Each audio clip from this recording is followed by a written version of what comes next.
Om Namo Bhagavate Vasudevaya. Om Namo Bhagavate Vasudevaya. Om Namo Bhagavate Vasudevaya.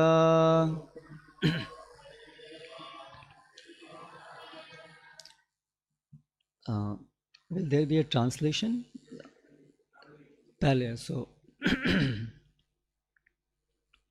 today we are reading from Srimad Bhagavatam, Canto 10, Chapter 24, Worshipping Govardhana Hill, Text 7 and 8.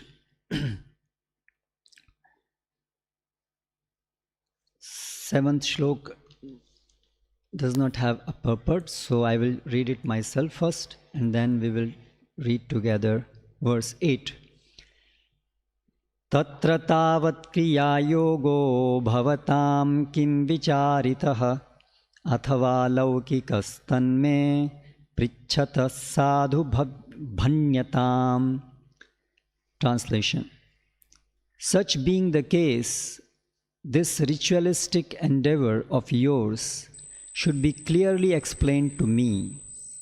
Is it a ceremony based on scriptural injunction or simply a custom of ordinary society? Text 8. Shabdapat. Shrinandaha uvacha Parajanyaha Bhagavan Indraha Meghaha Atmamurtayaha. Oh, sorry, I missed a word. Tasya Atmamurtayaha Te Abhivarshanti Bhutanam Prinanam Jivanam Payaha. Shrinanda uvacha Parajanyo Bhagavan Indro Meghastasyatmamurtayaha Te bhivarshanti bhutanam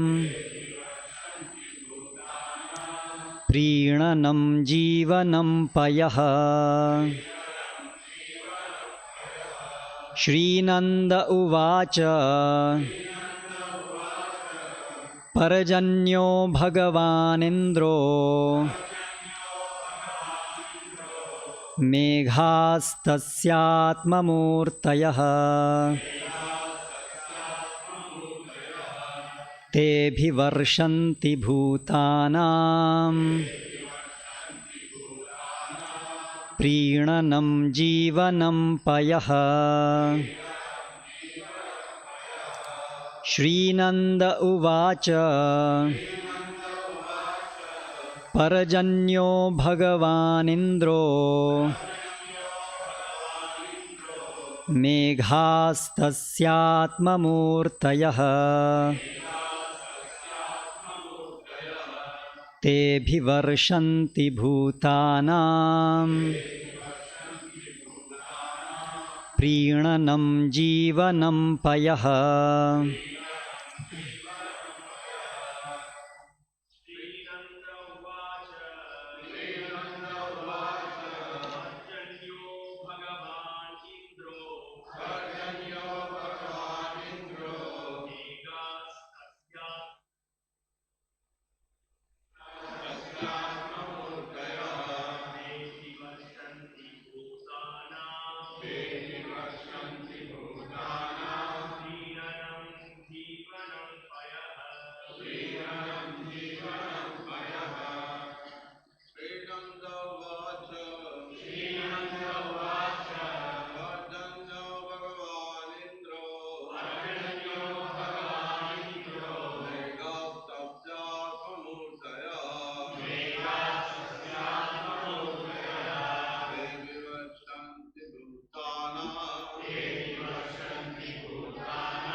तस्यात्ममूर्तयः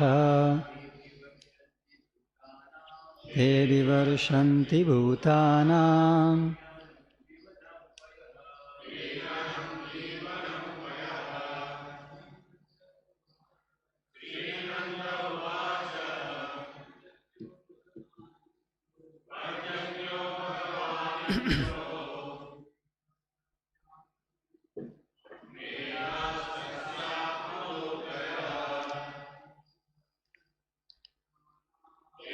विवर्षन्ति भूतानाम्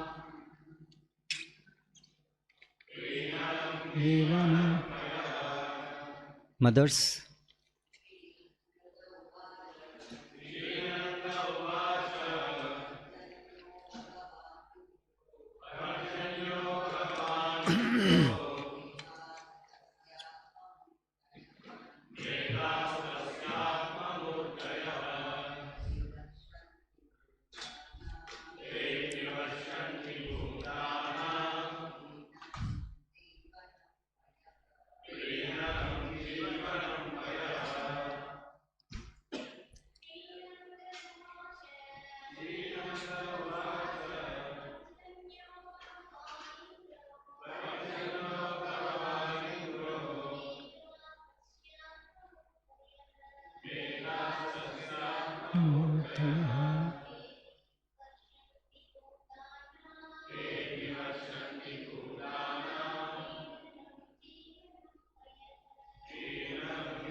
Srinanda Uvacha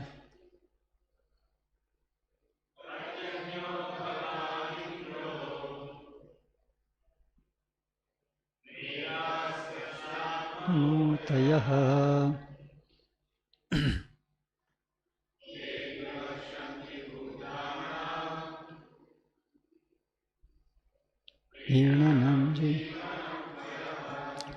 Word by word meaning, translation and purport by disciples of His Divine Grace Srila A.C. Bhaktivedanta Swami Prabhupada. Shri Nanda Uvacha. Shri Nanda Maharaj said,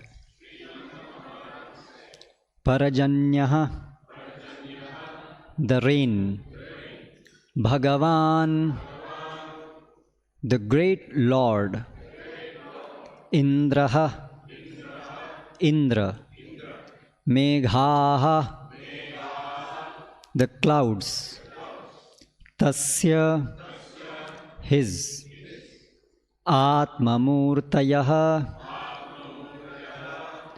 personal representatives,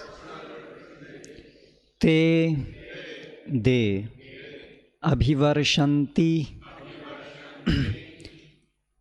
directly give rain, Bhutanam, for all living entities, Prinanam, the gratification, Jivanam, the life-giving force, Payaha, like milk. Nanda Maharaj replied, the great Lord Indra is the controller of the rain.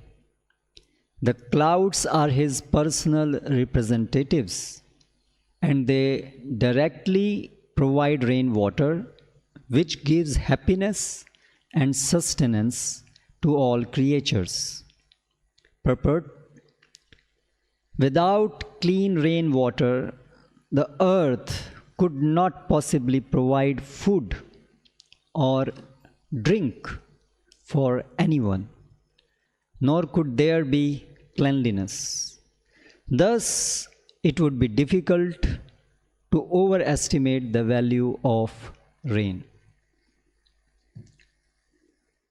Om Ajnanatimmirandhasya Jnananjanashalakaya Chakshurunmilitam Yena Tasmai Shri Gurave Namaha. Shri Chaitanya Manobhishtam Sthapitam Yena Bhutale Swayam Rupah kada mayyam dadati swapadantikam Vandeham Shri Guroh Shriyutah Padakamalam Shri Gurun Vaishnavamscha Shri Rupam Sagrajatam Sahagana Raghunathanvitam Tam Sajivam Sadvaitam Savadhutam Parijana Sahitam Krishna Chaitanya Devam Shri Radha Krishna Padan Sahagana Lalita Shri Vishakhanvitamscha Jaya Shri Krishna Chaitanya Prabhu Nityananda Shri Advaita Gadadhara Shri Vasadi Gaura Bhakta Brinda Hare Krishna Krishna Krishna Hare Hare Hare Rama Rama Rama Hare Hare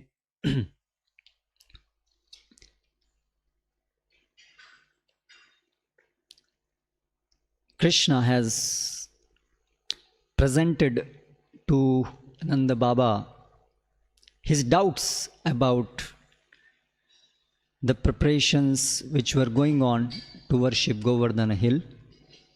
That is the context. And furthermore, Lord saw that Indra has developed pride, which Lord never appreciates in his devotees. So he wanted to rectify Indra. That is the main, what we understand, the main purpose, though there are other underlying more confidential reasons behind this pastime of lifting Govardhan. But this is one of the purposes that Lord wanted to rectify Indra, purify him of his pride. So we also, all of us, need to be very careful. Pride does not please Krishna. And on the other hand, Lord saw that his very intimate devotees, Nanda Baba and other Vrajavasis, they are performing this Indra Yagna, which anyway is useless for them. And they also knew it's useless, or they did not know, but they were so attached to Krishna that everything else didn't matter actually in the life of Vrajavasis.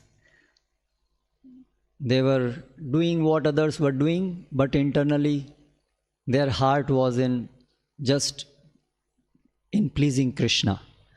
So anyway, externally they were doing whatever ordinarily people do. So as a part of that, they were worshipping Indra. And yes, speaking from the worldly point of view or even from the dharmic point of view, worshipping Indra was meritorious. So now Krishna, he wanted to teach lesson to Indra. So he is now presenting doubts, which later on he will present not just as doubt, but clearly he will refute the need to worship demigods, but on a wrong, with a wrong philosophy.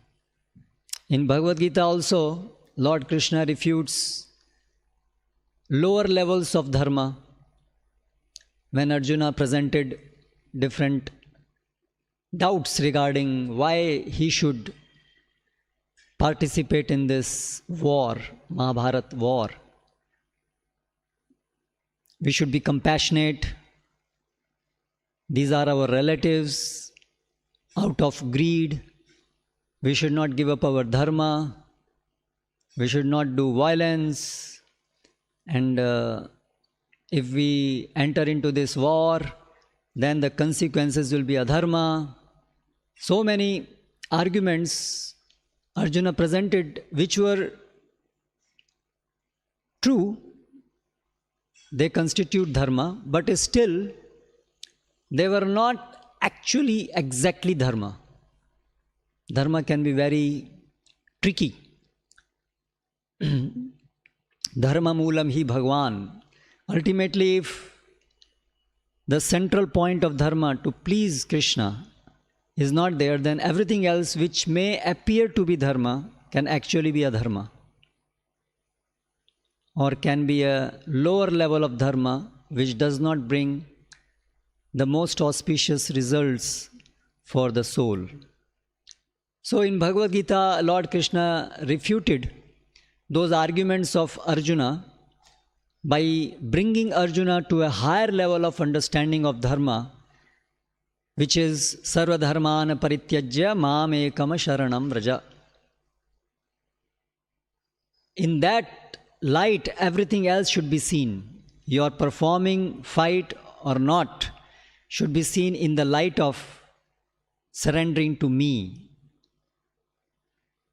That was the teaching of Bhagavad Gita in nutshell.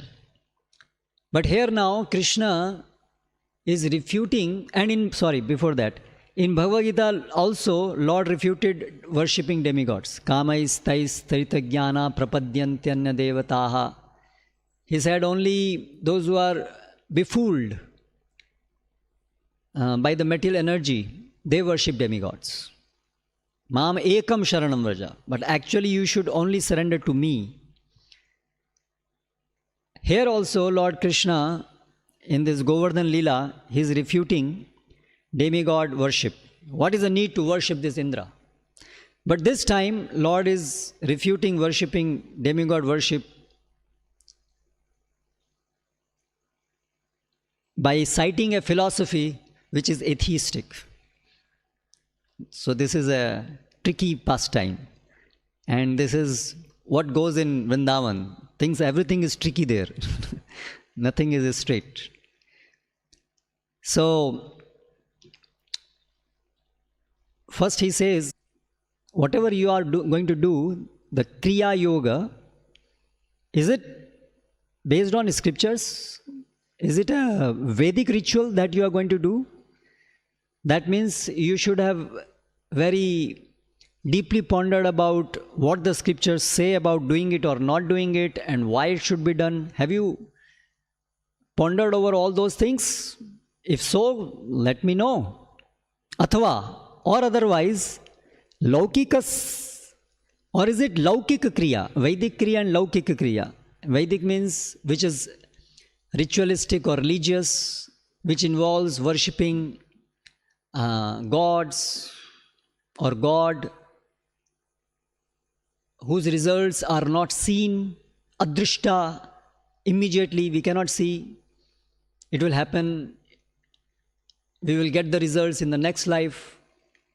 So we don't see them practically happening. So we do them just because they are given in scriptures. With that faith we perform. These all acts constitute what we call the Vedic karma.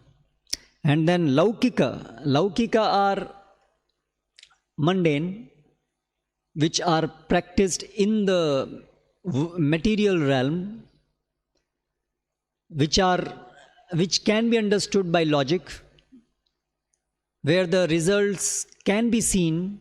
For example, we do farming, so we can immediately see the result in the form of the crop, and we can logically understand that, okay, if we do this, then we get this. If we don't do this, then we don't get. So it's something drishta we can see in our life. So he's asking whether it is a Vedic act or is it a Laukik act that you are going to do. Sadhu bhanyatam. So carefully and properly you please tell me. So now in the verse 8, Nanda Baba starts answering his questions, primarily the essence of which was, what is the need to perform this worship of Indra? So here the answer begins.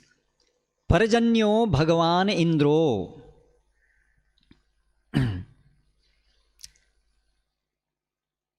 The rain god Indra is Bhagavan. He is very powerful personality. He is Bhagavan. He is the rain god. The rain depends on Indra. So he is rain god.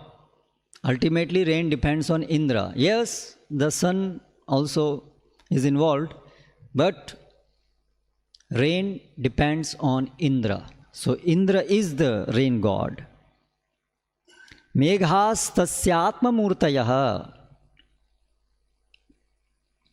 But we see the rains are coming from clouds. Where is this Indra involved? We see directly rain coming from the clouds. Okay, but these clouds are Atma Murtayaha, are the representative of that Indra. Like this body is related to Atma. The body is so dear to Atma because of such an intimate connection that it is representation of Atma, this body, for ordinary people. So similarly, these clouds are actually Indra in the sense that they represent Indra, they are the very body of Indra, Murtaya, they are the very body of Indra in that sense, as the body of Atma. So, Meghas tasyatma murtayaha te bhi varshanti bhutanam. And why this Indra, why Indra is to be respected as God? Because what is the main identity of Godhead, Godhood? Is that he maintains everyone. That is the central characteristic symptom of God. He maintains everyone. So, this Indra, he maintains everyone by abhivarshanti, by giving rains. Payaha, water, which is like milk, which is like amrit. So by giving rains, this Indra maintains everyone. Bhutanam jivanam. The life, prinanam jivanam. The life is sustained by this water which we get from rain, and the living force, the prana, which makes us, which gives us the ability to act, is also derived from this water. So the body is sustained and the sense organs both are sustained by water, which we get from clouds. The clouds are nothing but the body of Indra, and therefore Indra is Bhagavan. Therefore we are worshipping Indra. Why you are doubting this? That is Nanda Baba's answer. Now,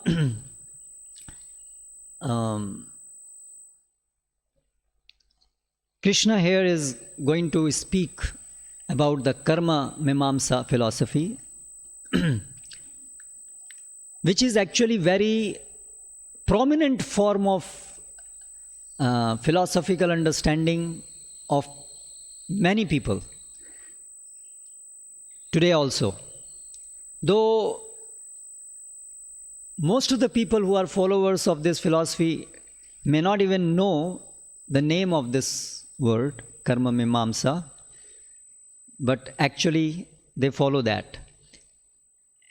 And there are, in the present time, the terminology, the modern terminology, modern philosophers have given many names, like naturalism. Ultimately, it's a type of, it's a branch within materialism. And within that, there are naturalists, there are humanists, Humanists means the well-being of humankind is the most important guiding principle of the world. That is also one of the offshoot of Karma-mīmāṁsā. Basically, it is atheistic morality. Atheistic morality. That is what is Karma-mīmāṁsā. That is, there is no real belief in the existence of God, therefore it is atheistic. And morality, because it propounds performing pious deeds, not selfishness but unselfishness, depicted in performing welfare activities of other living entities, especially human beings. Today's humanistic movements, they are focused on performing welfare activities for human beings. So they will kill animals, slaughterhouses, that's okay for them. But human beings, we should protect, we should serve. So this is one of the branch, humanistic. Many times you will see the logo of humanist people are, with the hands raised, two man cartoons, Many times in ISKCON also banners they use because it shows happiness and human beings together. But actually these are humanists, they are atheistic. They are showing that that the most important thing, the only important thing in the world are human beings, and we all together should be happy by helping each other. That is their idea. So this what is this Karma-mīmāṁsā? Just to understand, just to talk about it a bit. Basically, the original idea or the main root of this idea of Karma-mīmāṁsā is what is called materialism, Jadavad. What is materialism? Matter, inert matter is all that exists. There is only one reality, inert matter. Ultimately, what about conscious living beings? Yes, they also exist, but they only are derived from inert matter. There is no life before matter. Matter is eternal. And from that matter, when there are certain reactions in forward direction, then there is creation of life. And when there are reactions in the retrograde direction, then they merge back into matter. So from life originates from matter. Yes, there is life. Of course, we can see life is there. We cannot deny that there is matter and then there is life. But according to materialism, life does not come from life. Srila Prabhupada's one of the books title is Life Comes from Life. That was to refute this idea of materialism. Life comes from life. Life does not come from matter. But materialism propounds that life comes from matter. Then further, now there are two varieties of materialism. One is Jadanandavad and another is Nirvana. Two major categories of materialism. That we can be happy in this world. This is the first variety. We can be happy in this world. And second variety is Nirvana. We cannot be happy in this world. Therefore, cease to exist. Stop your existence. Nirvana. There is no happiness. It's just illusion. So there are two varieties in this materialism.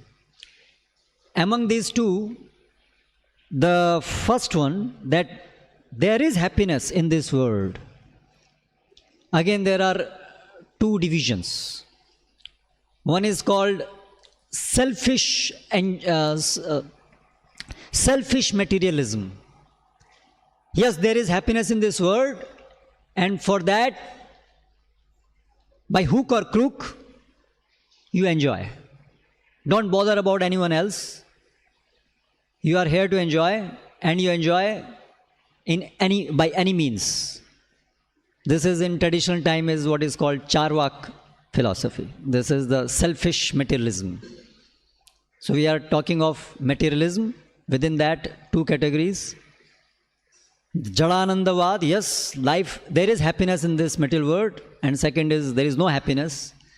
Within that, yes, there is happiness, selfish type, Charvak philosophy. So there are many who belong to this, who follow this. They don't bother about anyone. They are grossly sinful. They don't bother about Papa and Punya. They are grossly sinful. For them, it doesn't matter. Papa or Punya, nothing. It's just for me. Very selfish. Then the second variety, that is called unselfish materialism, where there is, the idea is that you can be happy by serving material needs of others. You cannot be happy by selfishness. You can be happy by unselfishness. So be pious, do good to others, and by that doing good to others, actually you will gain your gratification. If we see it closely, that is also actually selfishness only. But it only appears to be unselfish. Because if you talk grossly selfishness, then many people will be put off as a very gross person. But when you speak in such words that do good to others, then people will listen to you. A very nice pen. So therefore, they speak like that. But ultimately, they will stop doing good to others if by doing that, they don't derive their selfish motives. Their morality will stop there. So that morality is ultimately just a crooked expression of their selfishness. We see people doing like that. Flowery words. They speak so nice. Peace. So but ultimately what they are selfish. But they just speak those words. And foolish people give credence to them because of those words. Now in Karma-mīmāṁsā also, that is the idea. This basically, what is Karma-mīmāṁsā? Originally, if from the Vedic perspective we see, karma, what is karma? There are two words in Karma-mīmāṁsā, karma and mīmāṁsā. What is karma? Any action which leads to reaction, some results, either good or bad, that is called karma. Mīmāṁsā is the analysis, the philosophy derived from karma, that is called mīmāṁsā. So in the scriptures, there are basically four sections. One is Samhita, one is Brahmana, one is Aranyaka, and one is Upanishad. The Shruti is consisted of these four portions. Out of that, the first two, the Samhitas and the Brahmana, they gives directions about karma, how to perform actions. Whatever we do by the body and we do by the mind, that is within the purview of this karma. So therefore this is also called Karma-kanda section of the Vedas. And the later part, the Aranyaka and the Upanishad, that deals with the knowledge part. Why we do, what is truth, what is reality. So that is called Jnana-kanda. So that philosophy which is focused on karma is called Karma-mīmāṁsā, Karmavad.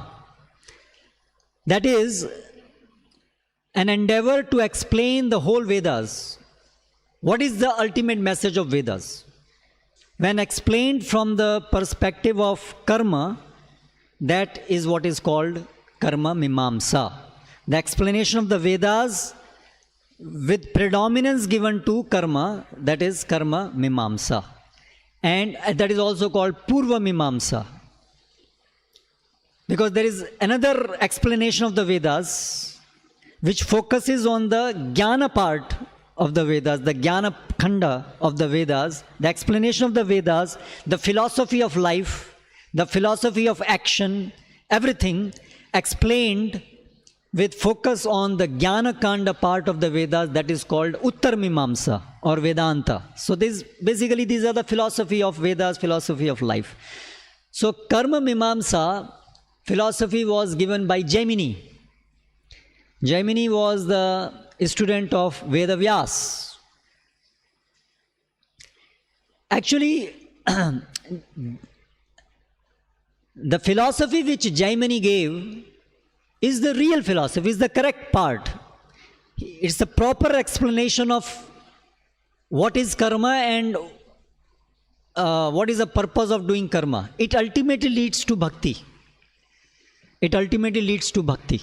That is the correct explanation of Karma Kanda. That means, when we worship demigods, the demigods are the different limbs of Supreme God.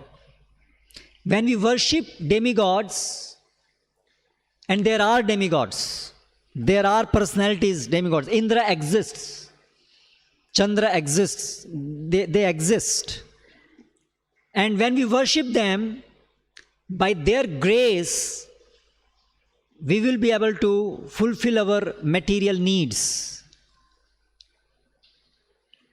But if we perform those acts of worshipping demigods, do the pious activities, without the false conception that I am here to enjoy, we just do it out of duty, that is unselfish way, doing our duties, out of duty we perform action, then this leads to jnana, the realization, internalization of the fact that we are not this body, we are soul.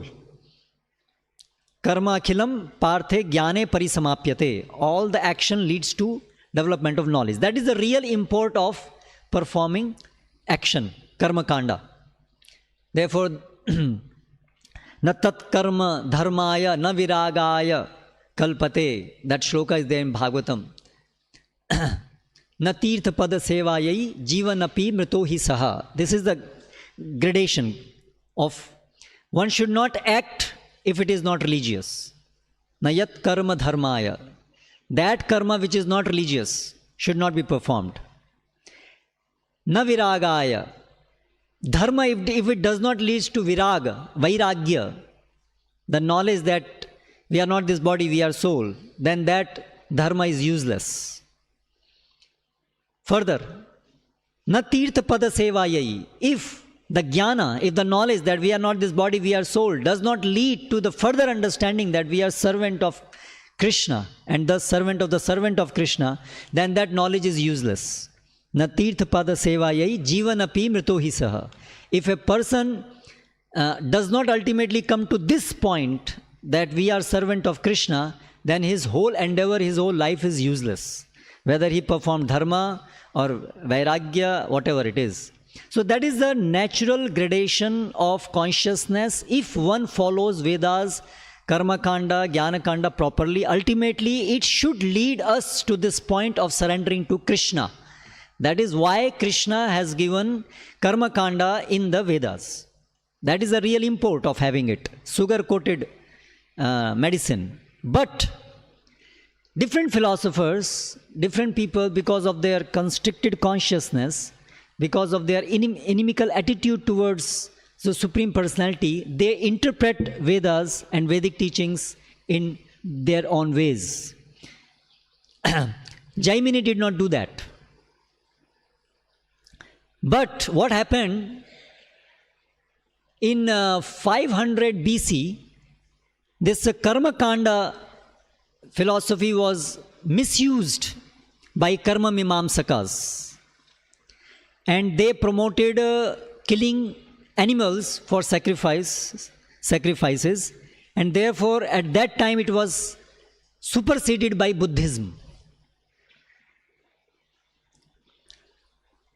When this Buddhism was thrown out by Shankaracharya in 7th AD, that time again this Karma-mīmāṁsā came to life again. Now by the philosophers like Kumarila Bhatt, Prabhakaran.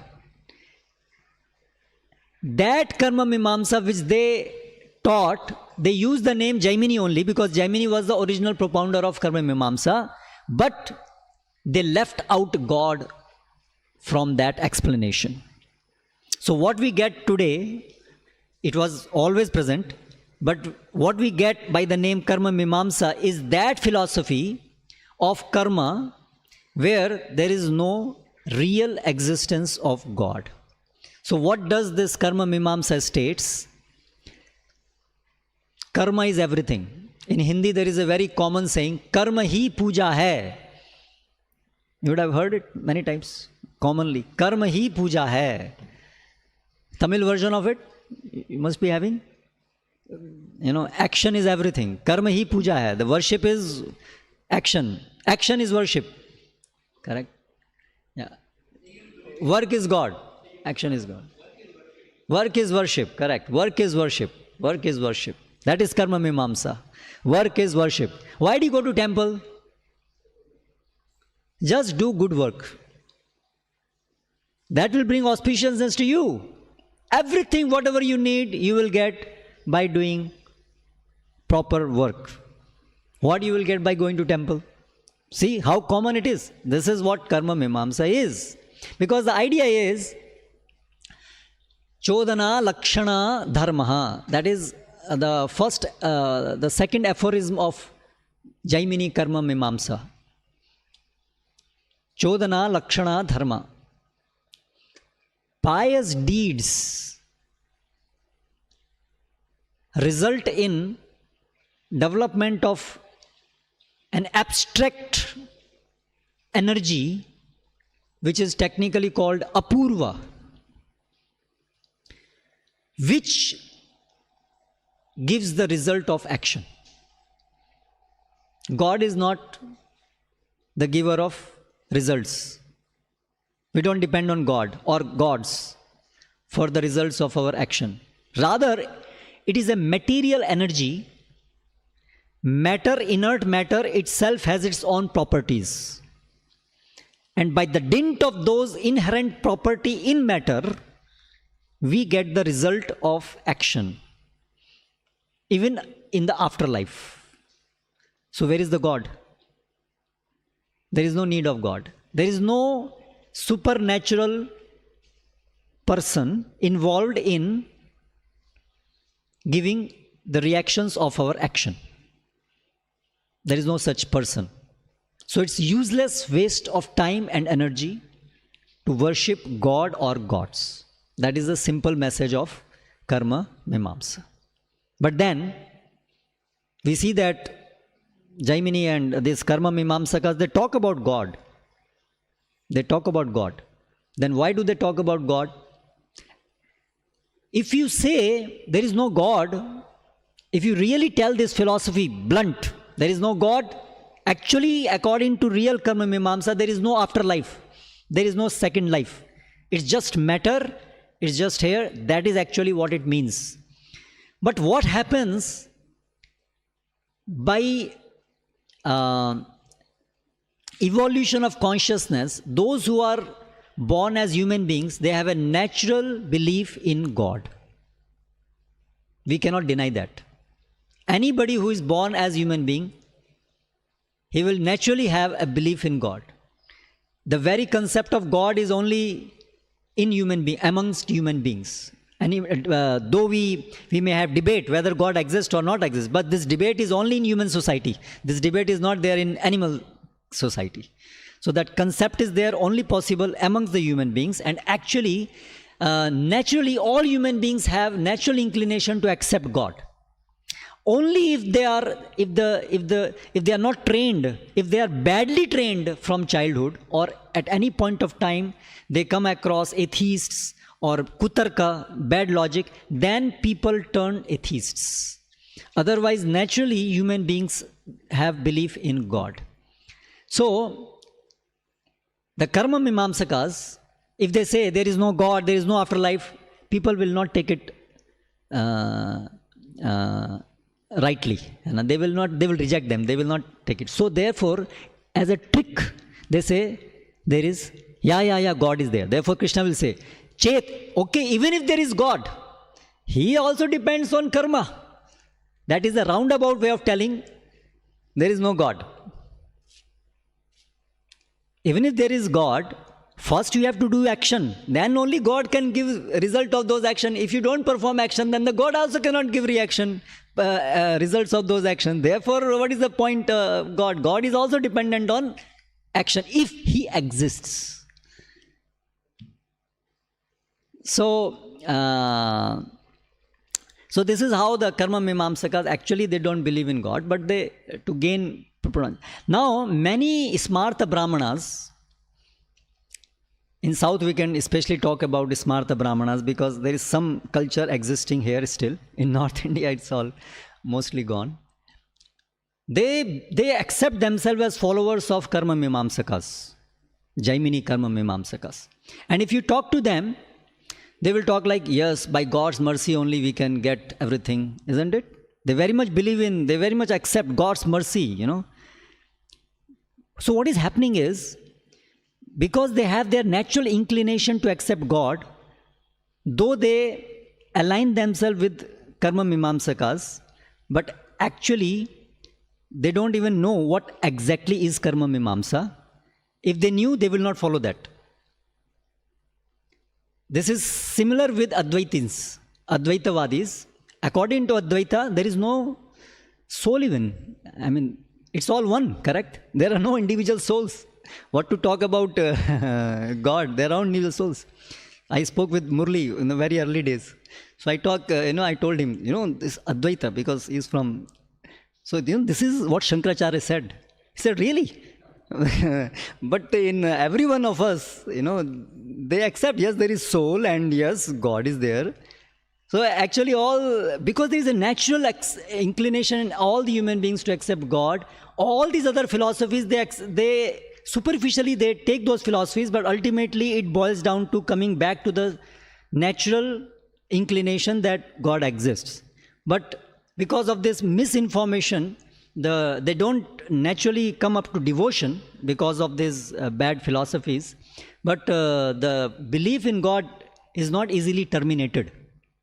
So therefore, Karma-mīmāṁsā philosophy twists that, okay, there is God, but actually he is useless because he is also dependent on, like that, all this thing comes.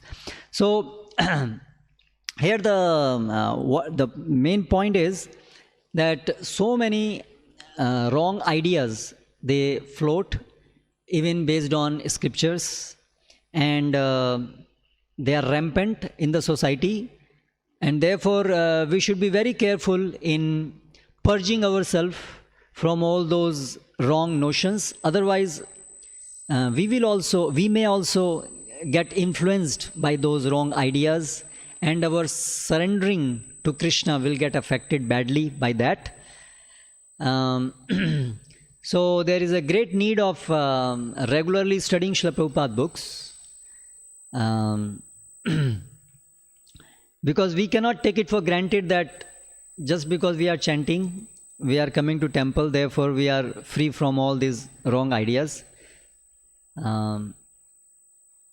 Though by nature we have natural inclination in accepting God, but from that point to come to the point of pure devotional service is a long way.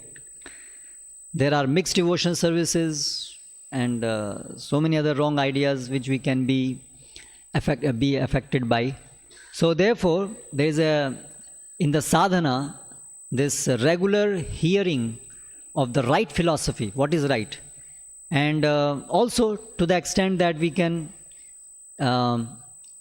understand the philosophy, to that extent we should also try to distinguish it from the wrong philosophies, what the common misunderstandings that prevail in human society. So Srila Prabhupada in his purports diligently he distinguishes real, pure devotional service from rest.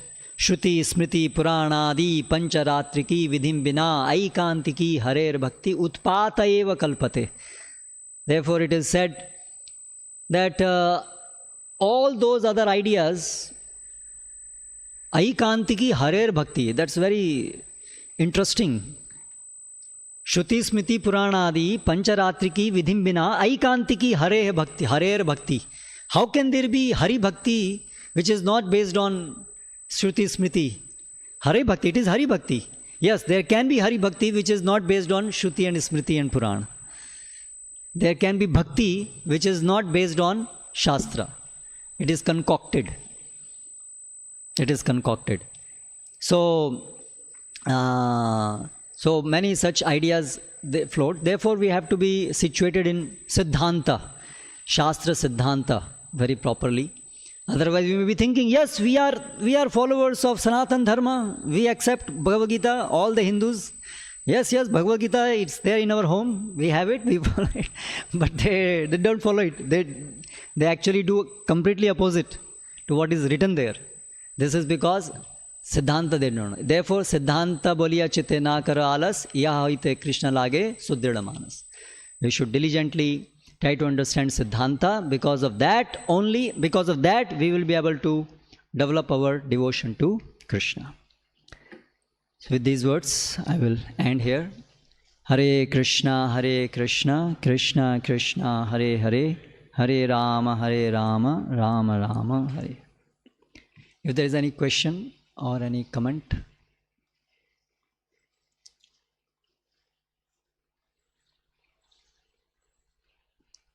Yes. One question, two comments.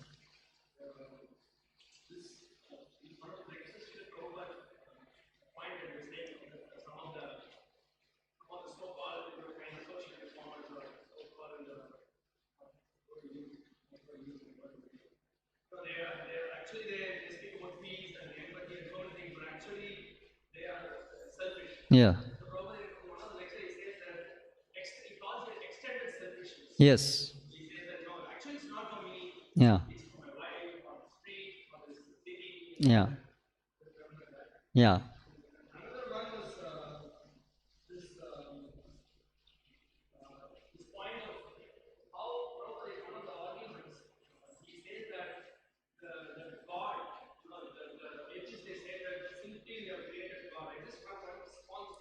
Yeah, please.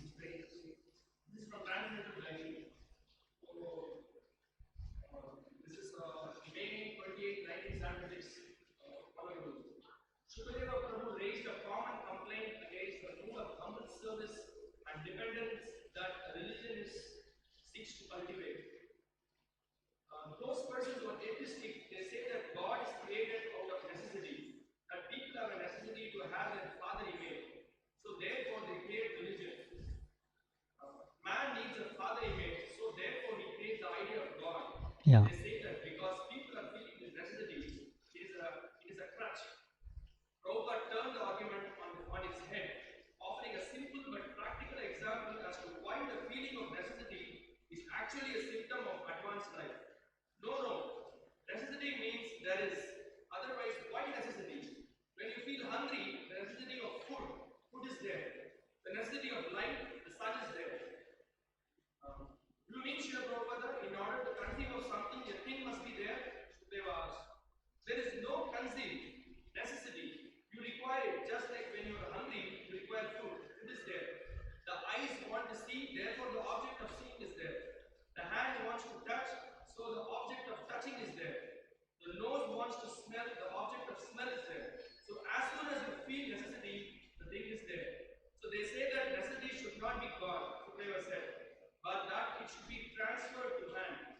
I'm not talking of God, Prabhupada told me. I say as soon as you feel necessity, the object is there. So Yeah. Yeah. They are saying that, there is no God, but as we are explaining the class, that there's a natural inclination Yeah, because it's a necessity. Man is connected to God. We are coming from God. So it's a bond which cannot be broken. Father is there. For every son, there is a father.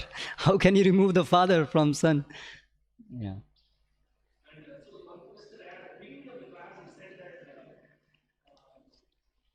Krishna observed that Indra was proud. Yeah. Then there was a chair of king that Indra mankind was proud. Yeah. Yeah. My understanding is that Brahma and Indra, when they saw this Krishna being so much loved by these Brajvasis, and they couldn't, connect it. Why people should be so mad after this boy? So Brahma also got Brahma Vimohana. That why this boy? But they were seeing his powers. He was doing miracles and these things. And Krishna could sense that these demigods are not able to understand his position, because now he has appeared as a small boy doing human-like activities. And in that sense, he sensed that they are not able to appreciate his greatness. But as of any particular specific incident, that I have also not read. Yeah. Nathan, you had any question? Okay, it was covered there. Okay, then we end here. Yeah, yes. Yeah. Yeah, that's afterwards. But I think the Prabhu's question was, huh? In the heart. Yeah, yeah, of course. Yeah. Yeah, sure. Yeah, that was there. Yeah, that is there. Yes, Prabhu.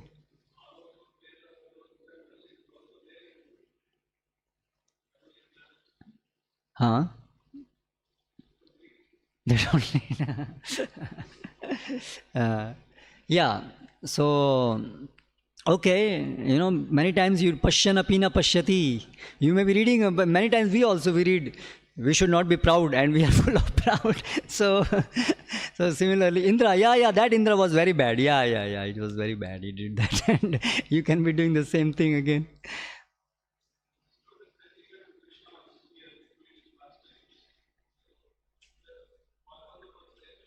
Yeah, Bhagavatam is eternal. Bhagavatam is eternal, but even you see, before Chaitanya Mahaprabhu came, the same Bhagavatam, uh, it was not common understanding the importance of Vraja Leela and these things. So, time to time, or based on the conscious level, you can understand the things. Otherwise, now to us it appears very obvious. Yes, Krishna Bhakti, but actually it's not so. It's only because of Srila Prabhupada and Acharyas that they have brought it out to us, made it clear in a way, and given us mercy that we can understand it. Otherwise, it is not easy. The same Shastra exists everywhere. People, Pandits are there, they read it, they teach it, but still they don't understand it. So that is always possible. We can be just covered. We read it and we understand in a different way. We derive some different meanings. So Krishna is there, yes. Always these descriptions are there in yugas. But yes, this personality who has come is Krishna.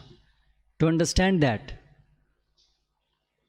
Now who has appeared in front of us, he is that personality. Hare Krishna. Yes, Mother.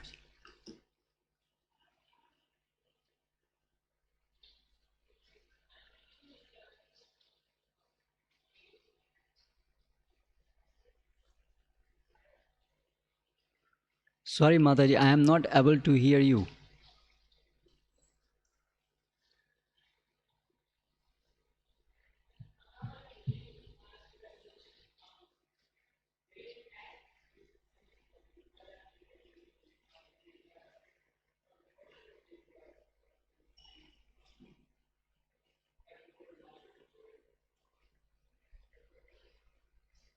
Sorry, just wait for a minute. I'm still not able to. Anybody got it?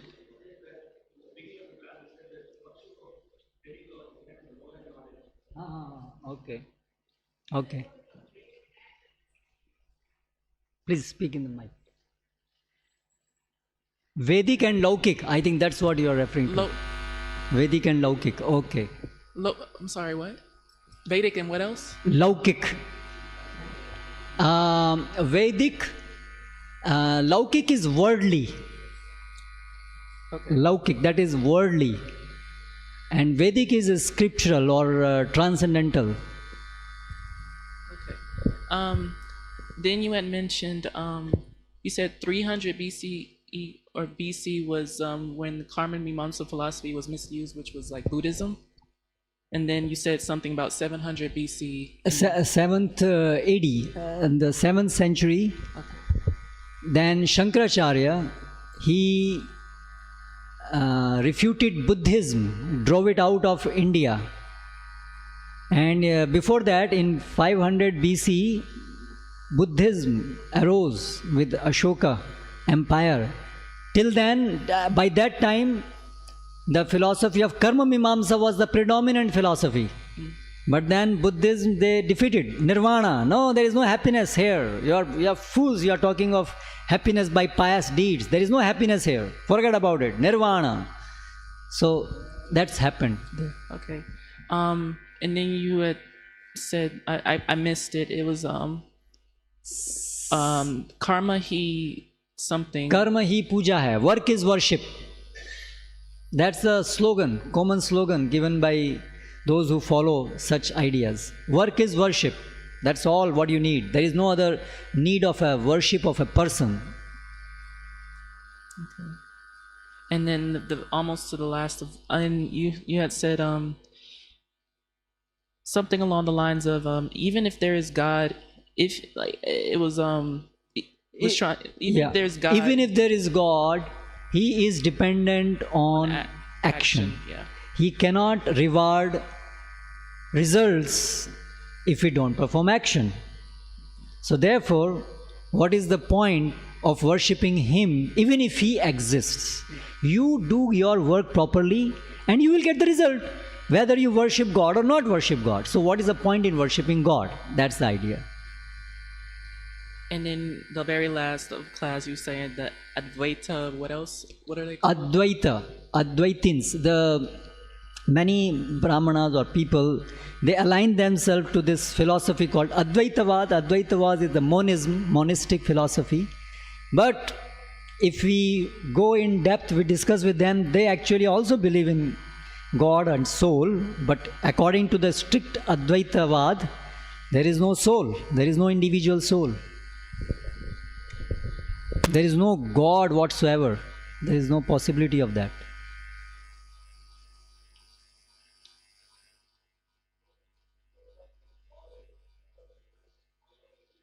Yeah.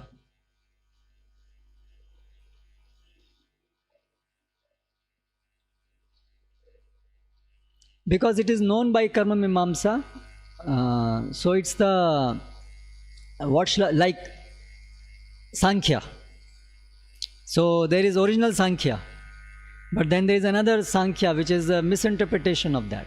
So similarly this Mīmāṁsā also, Karma-mīmāṁsā is the right Mīmāṁsā. Karma-mīmāṁsā is the explanation of the Vedas, explanation of the Karma-kanda section of the Vedas. The right picture of that. That is a real Karma-mīmāṁsā. But what is commonly referred to by Karma-mīmāṁsā is the atheistic Karma-mīmāṁsā, like the atheistic Sankhya. So, but they use the name Jaimini because he is the original propounder. But Jaimini, if you see his character, he was a devotee. Jaimini Mahabharata is there.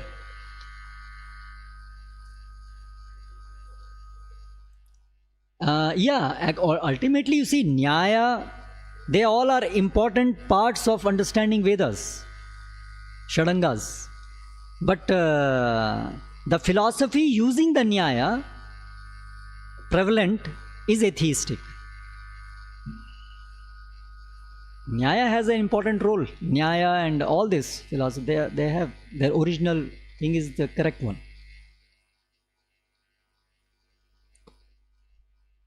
I don't know the time permissible. Okay. Yes, Prabhu.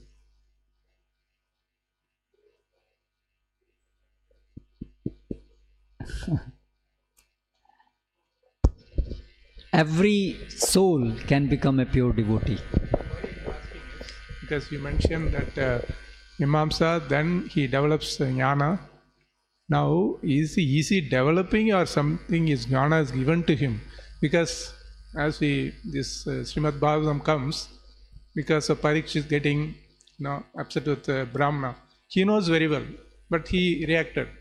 So it's all like, I'm doubting even Indra, Brahma, they know everything, but still, can they become? I'm doubting whether they're all Nitya Baddhas. I understand like that.